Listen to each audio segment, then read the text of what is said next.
और चलिए अब देखते हैं खबरें फटाफट अंदाज में। प्रधानमंत्री मोदी आज ऑस्ट्रेलिया के अपने समकक्ष स्कॉट मॉरिसन के साथ में द्विपक्षीय वर्चुअल समिट करेंगे। इसमें दोनों देश अपने द्विपक्षीय संबंधों की समीक्षा और कोविड-19 महामारी से निपटने के मुद्दे पर चर्चा करेंगे। एलएसी पर चीन के साथ जारी विवाद में भारत की चौतरफा रणनीति का असर दिखाई देने लगा है। सूत्रों के मुताबिक पीपल्स लिबरेशन आर्मी की टुकड़ियां गलवान नाला इलाके से 2 किलोमीटर पीछे हटी है।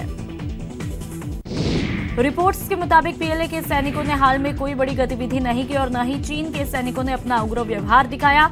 पूर्वी लद्दाख के पास चीनी वायुसेना के विमानों की उड़ान को लेकर भी भारत और चीन बातचीत कर रहे हैं। सीमा विवाद को लेकर भारत और चीन के बीच 6 जून को लेफ्टिनेंट जनरल स्तर की वार्ता होगी। इस मीटिंग को भारत की तरफ से लेह स्थित 14 कॉर्प कमांडर का डेलीगेशन लीड करेगा। कोरोना वायरस को लेकर चीन और अमेरिका के रिश्तों में तल्खी बढ़ती जा रही है। ट्रंप प्रशासन ने चीन से आने वाली सभी उड़ानों पर पाबंदी लगा दी। ये रोक 16 जून से लागू होगी। दिल्ली से सटे नोएडा में भूकंप के झटके महसूस किए गए। रिक्टर स्केल पर भूकंप की तीव्रता 3.2 मापी गई। रात 10:42 पर झटके महसूस किए गए। मुंबई के पास अलीबाग तट पर टकराने के बाद तूफान निसर्ग ने मुंबई में भारी तबाही मचाई। लगातार हो रही बारिश से जनजीवन अस्त व्यस्त है। मुंबई में जगह जगह पर पेड़ उखड़ा है तो वहीं वाहनों को काफी नुकसान हुआ। मुंबई में टकराने के बाद निसर्ग अब कमजोर पड़ने लगा है, जिससे गोवा और गुजरात पर खतरा कम हुआ है। किसानों को बड़ी राहत देते हुए एक देश एक बाजार की रणनीति लागू करने का ऐलान किया। अब किसान सीधे अपनी फसलें बेच पाएंगे। कैबिनेट के फैसले में इसके अलावा कृषि उत्पादों के भंडारण की सीमा खत्म की। कोरोना संकट के बीच बिहार विधानसभा चुनाव की सुगबुगाहट तेज हुई। न्यूज 18 से बोले राज्य के मुख्य निर्वाचन पदाधिकारी आचार्य श्रीनिवास। हर परिस्थिति के हिसाब से आयोग कर रहा चुनाव की तैयारी। अप्रवासी मजदूरों की वोटिंग में ज्यादा भागीदारी के लिए आयोग की विशेष नजर। देश में कोरोना वायरस के कुल मामलों की संख्या 2 लाख के पार पहुंची। अब तक 1,03,003 लोगों को स्वस्थ किया गया और देश में 1 लाख के पार कोरोना के एक्टिव मामले हैं। देश के टॉप अफसरों में से एक रक्षा सचिव अजय कुमार भी कोरोना वायरस की चपेट में आए। जांच रिपोर्ट में उनके कोरोना संक्रमित होने की पुष्टि हुई। रक्षा सचिव के कोरोना पॉजिटिव मिलने के बाद उनकी कॉन्ट्रैक्ट ट्रेसिंग भी की जा रही है। देश में कोरोना से सबसे ज्यादा प्रभावित महाराष्ट्र मरीजों का आंकड़ा 72,000 के पार। अब तक 2,465 लोगों की मौत। गुजरात में भी कोरोना मरीजों की संख्या 17,500 के पार। अब तक 1,092 लोगों की गई जान। दिल्ली में भी कोरोना का विस्फोट जारी। 22,000 के पार पहुंचा मरीजों का आंकड़ा। 556 लोगों की अब तक कोरोना से जा चुकी है जान। बिहार में पिछले 24 घंटे में मिले कोरोना के 230 नए पॉजिटिव मामले। कुल संक्रमित मरीजों की संख्या हुई 4,326। झारखंड में कोरोना का नहीं थम रहा वार। पिछले 24 घंटे में मिले 38 नए पॉजिटिव मरीज।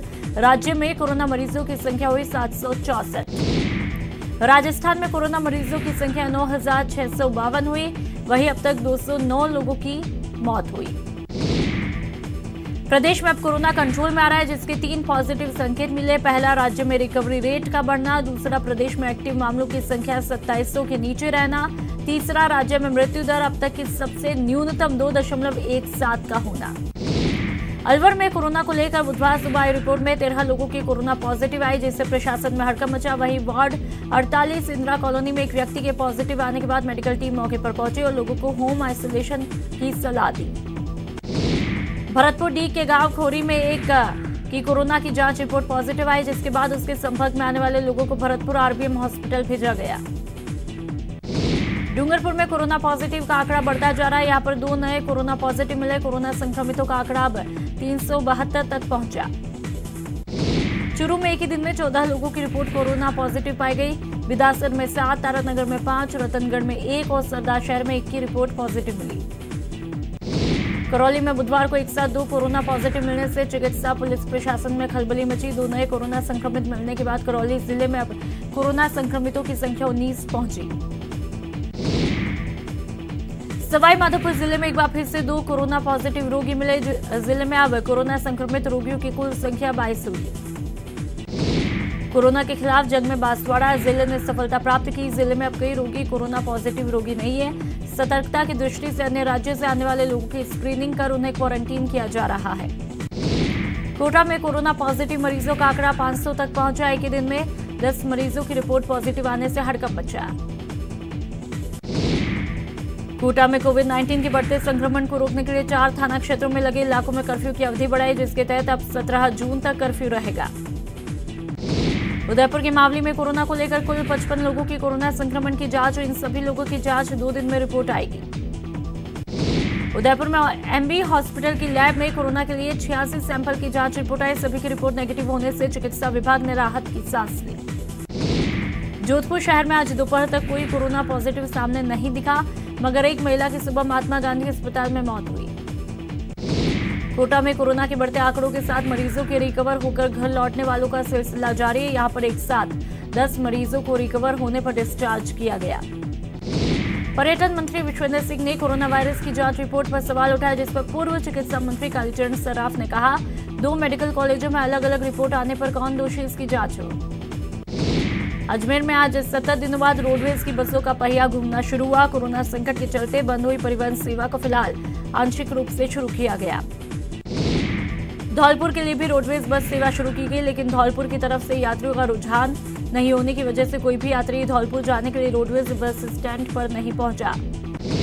चित्तौड़गढ़ के जेल में बंद 2 अपराधियों की रिपोर्ट कोरोना पॉजिटिव आई, जिनको अस्पताल में भर्ती करवाया, लेकिन दोनों वार्ड की खिड़की तोड़कर फरार हुए। लॉकडाउन में मरने वालों के अस्थियां विसर्जन के लिए सांसद मनोज राजौरिया की तरफ से 2 बस रवाना की। इस मौके पर सभी को हैंड सैनिटाइजर, मास्क और पानी की बोतल भेंट की गई।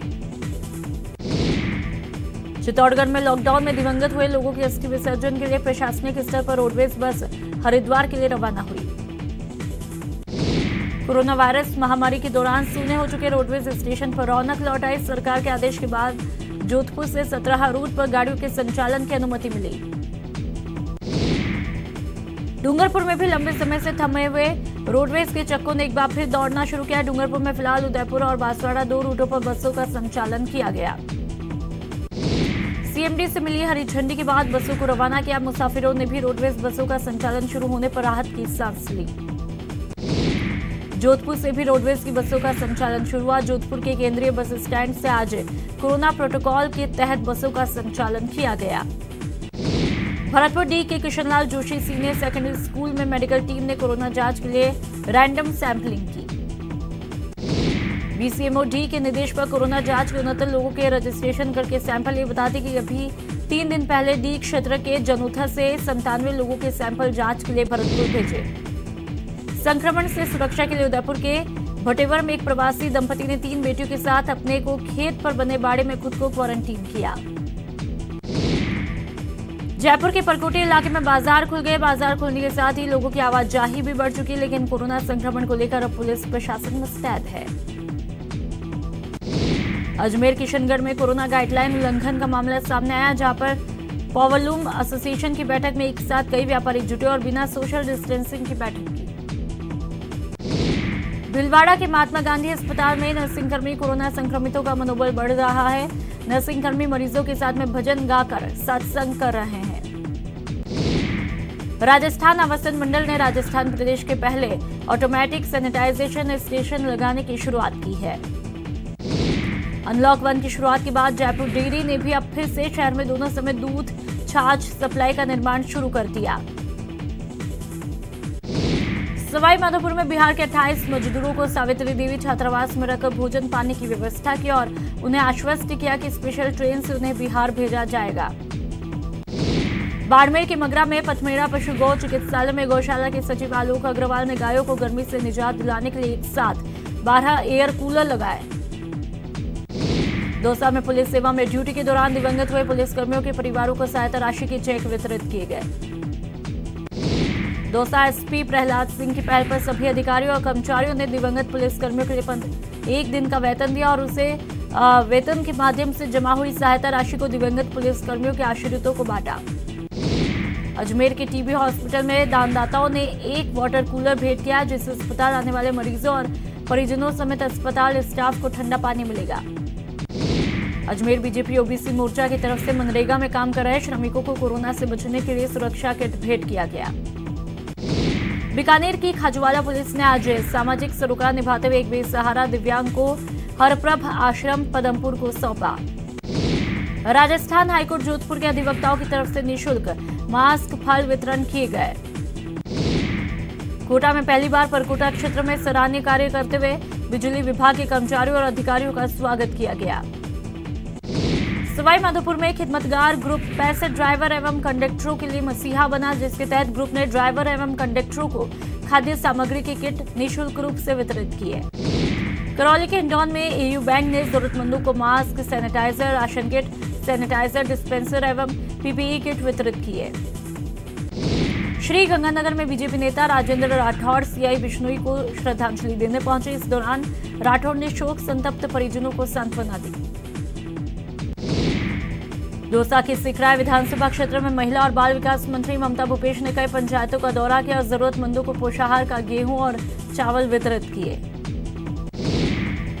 टोंक में सांसद सुखबीर सिंह जौनापुरिया ने 2 अलग-अलग बैठकों में शिरकत की। बैठक में लॉकडाउन के दौरान पशुपालकों को किस तरह राहत प्रदान की गई, साथ ही भविष्य की योजनाओं को लेकर चर्चा की। राजस्थान सरकार के अल्पसंख्यक मामलात मंत्री सालिम मोहम्मद एक दिवसीय दौरे पर पोखरण पहुंचे। मंत्री सालिम मोहम्मद ने नगर पालिका परिसर में बने लाखों रुपए की लागत से नवनिर्मित भवन का लोकार्पण किया।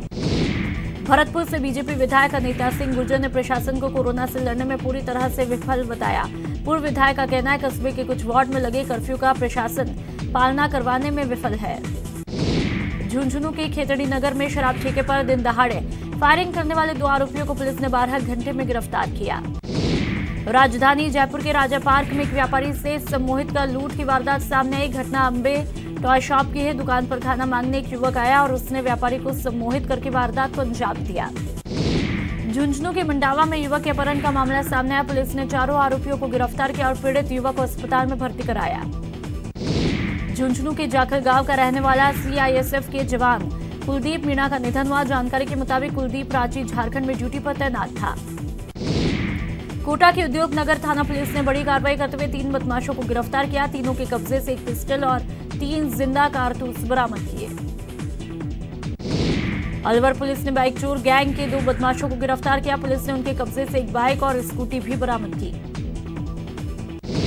बाड़मेर में पुलिस को अहम सफलता हाथ लगी, जिसके तहत पुलिस ने ट्रैक्टर ट्रॉली चोर गिरोह का पर्दाफाश करते हुए मुख्य आरोपी को गिरफ्तार किया।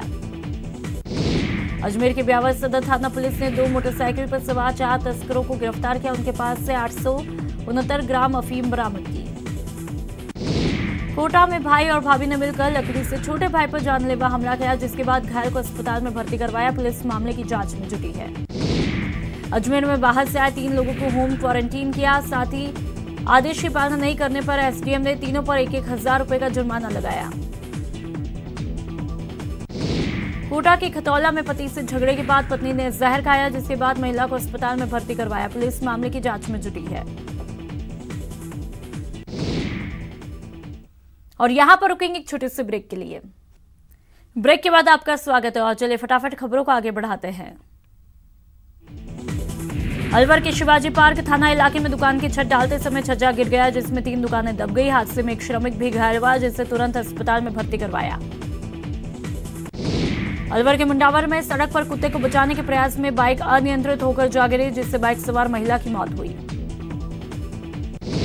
भरतपुर गढ़ी बाजना में बोलेरो और बाइक की टक्कर हुई। हादसे में एक व्यक्ति की मौके पर मौत हुई, महिला घायल है। उदयपुर के गोगुंदा में 2 ट्रेलर आपस में भिड़ गए, जिसमें एक युवक गंभीर रूप से घायल है। गोगुंदा पुलिस ने दोनों ट्रेलरों को जब्त किया।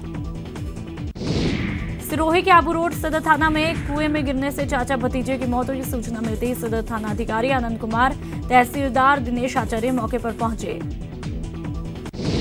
कोटा के शिवपुर स्टेट हाईवे पर बड़ा सड़क हादसा हुआ, जिसमें एक युवक की दर्दनाक मौत हुई। पुलिस इस पूरे मामले की तफ्तीश में जुटी है।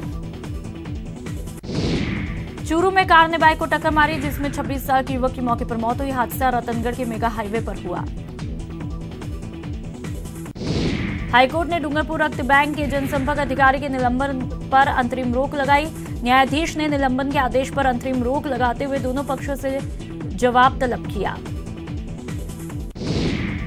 प्रदेश में शिक्षकों की ड्यूटी को लेकर शिक्षक संगठनों में गहरी नाराजगी है। शिक्षा मंत्री के इनकार के बाद भी विभिन्न जिलों में प्रशासनिक अधिकारियों शिक्षकों को गैर शैक्षणिक कामों में लगा रहे हैं। अनलॉक 1 में फोटोग्राफर्स भी रियायत दिए जाने की मांग करें। कोटा में फोटोग्राफर्स यूनियन के सदस्यों ने जिला कलेक्टर को सीएम के नाम ज्ञापन देकर आर्थिक सहायता देने की मांग की। चूरू नगर परिषद के सफाई कर्मियों ने 10 सूत्री मांगों को लेकर कार्य का बहिष्कार किया। करीब 2 घंटे तक सफाई कर्मियों का नगर परिषद में धरना प्रदर्शन जारी रहा। दौसा के टेंट व्यवसायियों ने मुख्यमंत्री के नाम ज्ञापन सौंपा। ज्ञापन में उन्होंने आर्थिक मदद और मैरिज गार्डन्स के बिजली पानी के बिल माफ करने की गुहार लगाई। अनूपगढ़ के व्यापारिक संगठनों ने बैठक आयोजन किया, जिसमें बाजार हर रोज शाम 6 बजे बंद करने का निर्णय किया। प्रतापगढ़ के छोटी सादड़ी क्षेत्र में आवंटित भूमि पर जबरन मनरेगा कार्य चलाए जाने पर लोगों ने विरोध जताया। लोगों ने एसडीएम को कार्य रुकवाने को लेकर ज्ञापन सौंपा। करौली में नर्सेस के पदनाम बदलने की मांग को लेकर 13वें दिन भी नर्सिंग कर्मियों ने काली पट्टी बांधकर रोष जताया। बारा की ग्राम पंचायत कुंजेड़ के उदपुरिया गांव में मनरेगा के तहत किए जाने वाले भुगतान को लेकर श्रमिकों में आक्रोश है। बारा में मुनीम गुमास्ता संघ ने पुलिस की तरफ से की गई मारपीट का विरोध किया। संघ ने मंडी सचिव को ज्ञापन देकर कार्रवाई की मांग की। सोशल मीडिया पर कुछ तस्वीरें जमकर वायरल हो रही हैं। इन तस्वीरों में छोटे दुकानदार हाथों में तख्तियां लिए हैं, जिन पर लिखा है, मेरी दुकान भले ही छोटी है लेकिन मेरी छोटी नहीं, मैं चाइना का सामान नहीं बेचूंगा। अजमेर में निजी बस संचालकों ने आरटीओ ऑफिस के बाहर अपनी मांगों को लेकर प्रदर्शन किया और ज्ञापन सौंपा। बीकानेर के बीएलओ ने अपनी मांगों को लेकर गांधी पार्क में मीटिंग का आयोजन किया। ड्यूटी को लंबे समय से रोटेट नहीं किए जाने को लेकर बीएलओ ने नाराजगी जताई। उन्होंने केंद्रीय मंत्री अर्जुन राम मेघवाल से मुलाकात की और अपनी मांगों को लेकर ज्ञापन सौंपा। बीकानेर में राशन नहीं मिलने से परेशान लोगों ने जिला रसद अधिकारी कार्यालय पर अपना रोष जताया। कार्यालय के आगे लोगों की भारी भीड़ लगी रही। भरतपुर बयाना के सरकारी महाविद्यालय परिसर में गेहूं, सरसों, चना की समर्थन मूल्य पर खरीद की जा रही है, जहां पर तौल में गड़बड़ी को लेकर किसानों ने कृषि उपज मंडी समिति के खिलाफ विरोध प्रदर्शन किया। यहां मरीजों को देखने के लिए कोई चिकित्सक नहीं पहुंचा और न ही उन्हें दवाइयां दी जा रही है। इतना ही नहीं, घटिया किस्म का उन्हें खाना दिया जा रहा है। सवाई माधोपुर में कोरोना संक्रमण स्थिति नियंत्रित में है, जिसके चलते कई होटल में क्वारंटीन सेंटर बनाए जाने का निर्णय जिला प्रशासन ने वापस लिया। सवाई माधोपुर के कलेक्ट्रेट सभागार में केंद्रीय सहकारी बैंक की योजनाओं की समीक्षा बैठक हुई, जिसमें कलेक्टर पहाड़िया ने बैंक की संचालित विभिन्न योजनाओं की प्रगति की समीक्षा की। उदयपुर नगर निगम द्वारा आयोजित की गई ये प्रतियोगिता के परिणाम 10 जून को घोषित किए जाएंगे। जोधपुर के केंद्रीय बस स्टैंड पर आज से बस सेवा शुरू हो चुकी है। रोडवेज बस स्टैंड पर कुछ व्यापारियों ने अपनी दुकान खोली, लेकिन ग्राहक नहीं होने के चलते वो परेशान दिखाई दिए। उदयपुर के मावली तहसील में रक्तदान शिविर आयोजित किया। शहीद लॉन्स नायक राव राजेंद्र सिंह के 19वें शहीद दिवस के मौके पर यह शिविर आयोजित किया गया। करौली में पशुपालन विभाग मानसून से पूर्व पशुओं में गलघोटू संक्रमण रोकने के लिए टीकाकरण कर रहा है, जिसके तहत 120 से अधिक पशुओं का टीकाकरण किया गया। कोटा के एमबीएस अस्पताल में डॉक्टरों ने एक सफल ऑपरेशन किया, जिसके तहत 1 साल की बच्ची की श्वास नली में फंसे मोती को बाहर निकाला। उदयपुर के लसाड़िया इलाके के सिघावतों का खेड़ा में बरगद का वृक्ष करीब 400 वर्षों से अधिक पुराना। पर्यावरणविद भी इस पुराने बरगद के पेड़ को देखने आते हैं। कोरोना से बचने के लिए रातानाडा क्षेत्र में रहने वाले गणेश पालीवाल ने अपने क्षेत्र के बुजुर्गों को घर घर जाकर काढ़ा पिलाया। राजस्थान यूनिवर्सिटी कैंपस में लकड़बग्घा दिखने से हड़कंप मचा। विद्यार्थियों ने लकड़बग्घे का वीडियो बनाया। कोटा में आज मौसम के 2 रूप दिखाई दिए। दोपहर तक तेज धूप की गर्मी ने जिलेवासियों को गर्मी से परेशान करके रखा। चूरू जिले में आंधी और बारिश से मौसम का मिजाज बदला। यहां पर रेत के बवंडर के साथ आई तेज आंधी के चलते तकरीबन 1 दर्जन बिजली के पोल धराशायी हुए।